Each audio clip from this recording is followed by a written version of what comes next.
17 বছর পর মানুষ একটি মুক্ত পরিবেশে বা নির্বাচনের পরিবেশ পেয়েছে, যথেষ্ট উৎসাহ উদ্দীপনা মানুষের মধ্যে।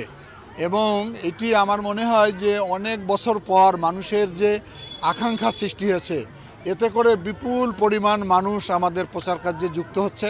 আমি আশাবাদী আমার আসনে তো বিপুল ভোটে ইনশাল্লাহ আমি জয়লাভ করব এবং সর্বোপরি রংপুরের আমাদের বিভাগের 33টি আসনও ভালো করব আমরা, কারণ আমরাই 17 বছর এই ফেসিবাদ সরকারের বিরুদ্ধে আন্দোলন করেছি।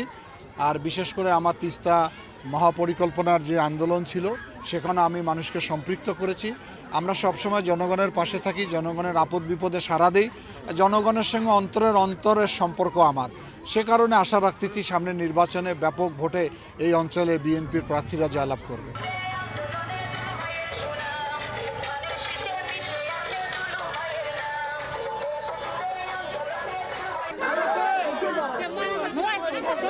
একচেটিয়া ভোট পেয়ে গেছে, সেটা যেন কোনো ব্যতিক্রম এবার না ঘটে। সবাই মিলে আমরা যাতে সেই পুরোনো ঐতিহ্যটাকে ফিরে আনতে পারি। এটা আমার বউ, এটা আমার প্রিয় ভাই ও বোনেরা, আসসালামু আলাইকুম। কেমন আছেন সবাই?